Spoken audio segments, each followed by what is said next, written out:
Hi friends, అందరూ ఎలా ఉన్నారు? బాగున్నారా? అనే బాగున్నాను ఫ్రెండ్స్. ఇవాళ మేము కొత్త ఇంటికి వచ్చాం. సో కొత్త ఇంట్లోకి వచ్చాం కాబట్టి వంట చేయడం చాలా ఇబ్బందిగా ఉంటుంది. మీకు తెలుసు కదా, అన్నీ ఎక్కడెక్కడో ఉంటాయి.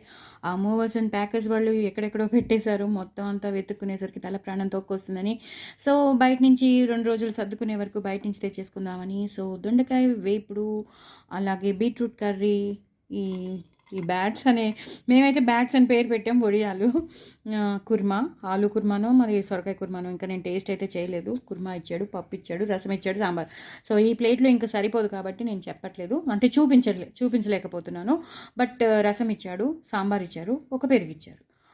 సో ఇదనమాట. ఒక డబల్గా మీటా స్వీట్ ఇచ్చారు, పచ్చడి ఇచ్చారు. పచ్చడి ఎప్పుడు బాగుండట్లేదు, ఎందుకో వాసన వచ్చేస్తుంది. సో దాన్ని కూడా నేను షేర్ చేయట్లేదు. బట్ ఇవి చాలా టెంప్టింగ్గా అనిపించాయి. సో ఇదనమాట. సో 2 రోజులు ఇంకొంచెం మేము సర్దుకునే వరకు ఎలా ఉంటుందో తెలియదు. కుక్కర్ అయితే ఫస్ట్ అయితే కిచెన్ అయిపోయింది అనుకోండి, అప్పుడు మన రొటీన్ వర్క్లోకి వెళ్ళిపోవచ్చు అని. అయినా సరే సొంత ఇంట్లోకి వచ్చాం కదా, ఒకసారి మీకు షేర్ చేద్దామని. ఏమేమి ఎలా ఉన్నామో, చాలా నడునిప్గా, చాలా హెల్త్ అంతా కొంచెం డిస్టర్బ్ అయిపోతుంది అందరికీ, ఎందుకంటే అందరూ స్ట్రెయిన్ అయిపోతారు. సో పిల్లలతో సహా అందరూ స్ట్రెయిన్ అయిపోతారు.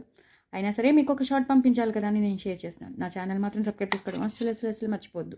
Very very tasty curries, very very tasty recipes. Bye అండి.